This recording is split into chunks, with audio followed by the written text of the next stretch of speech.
Sunday, March 18th, 1900. I went to the lounge of the Hotel Belclair to get a little bit of peace. I know Sam means well, but these social events are incredibly exhausting. I can almost hear him. Can't you see how many came just for you? So many stories tied up in one moment. In the future, one of them might get entangled with yours. That's the famous Mark Twain. He convinced a few useless rich people to consider investing in my next project, and still managed to see something poetic about it. And this wasn't the first time Samuel Clemens helped me. I was barely on the cusp of adulthood, and my father, despite my protests, insisted that I become a parish priest like him.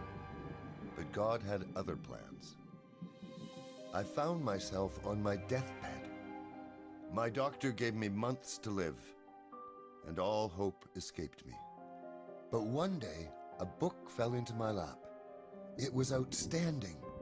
It completely absorbed me and kept me in bed even more than my illness, which I had completely forgotten about. They were early works of Mark Twain, and to them I attribute my miraculous recovery. When my father saw how narrowly I had escaped death, he agreed to let me decide my future career. So I headed west to study engineering. 20 years later, I met Sam in person for the first time. As I told him my story, I saw the otherwise jovial man shed a heartful tear.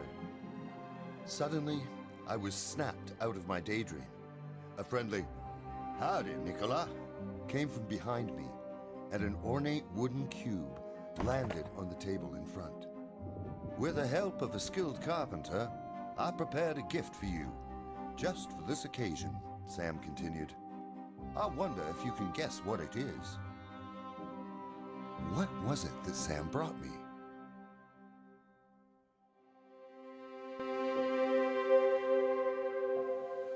Sam had invested in some of my projects, but this was definitely more personal. Samuel had always been a big prankster, so there was a chance the box was empty. Well, of course, what else could be a gift from a famous writer? But that wasn't all. The mischievous grin on his face said it all. He definitely had something in store to tease my brain cells.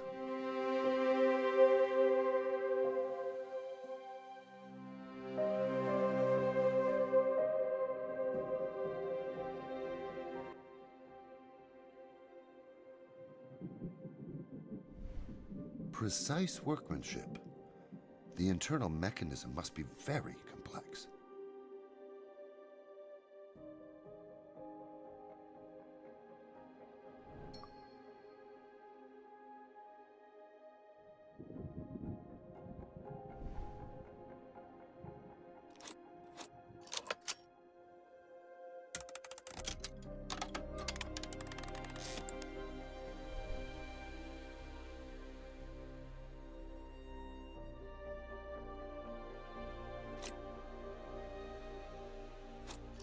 The puzzle is more complicated than I expected. Why did he decide to give it to me here?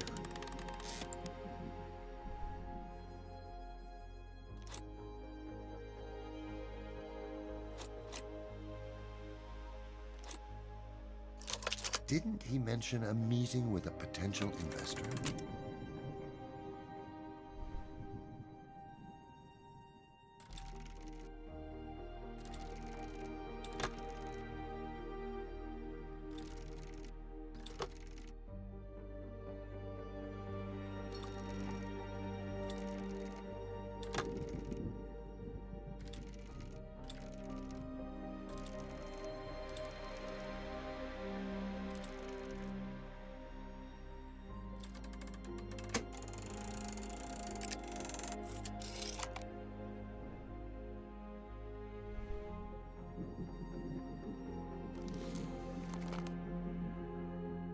Inside was Samuel's yet unpublished book, I knew it would be another amazing experience. I couldn't have asked for a better gift. But I didn't have time to rejoice for long. Sam smiled, pulled his watch out of his breast pocket, and exclaimed, "It worked out beautifully. It's almost time." At first, I didn't understand what he meant. But when I looked at him, I began to suspect some trickery. There was a knock, followed by a smug chuckle. "Like a Swiss watch," my friend added. He planned it well. He kept me entertained long enough for me not to wriggle my way out of it. And now it was too late. I had to try and make a good first impression. The woman who entered was introduced as Rose Kelly, a representative of an interested investor. She was courteous and spoke politely. Unlike other investors, she knew not just my name, but also the details of my previous projects. We talked about Colorado Springs and my Wardenclyffe plans. I asked what I should expect from the investor she represented. Do they know my work as well as she does? She assured me that she and her fiancé fully supported my world vision, free energy available to everyone, and a global communication network. Fiancé? That made sense, but why hadn't she told me his name? I had no option but to cut to the chase. "Mrs. Kelly, what is the name of your fiancé?" She hesitated, smiled timidly, and looked me straight in the eye.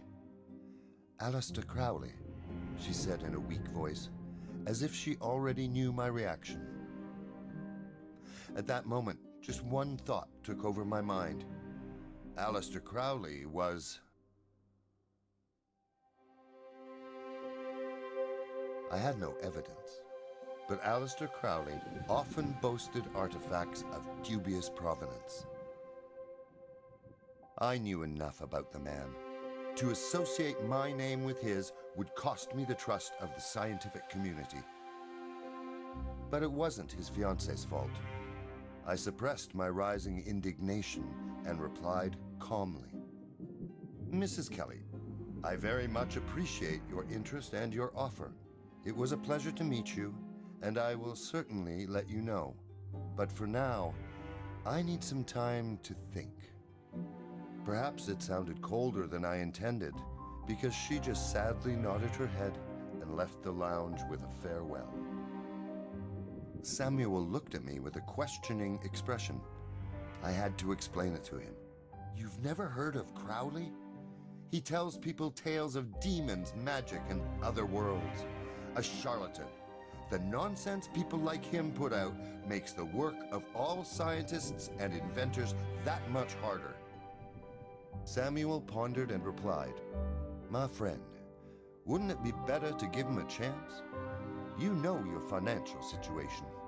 Besides, don't you think it might be good if someone like that helped an inventor for once?"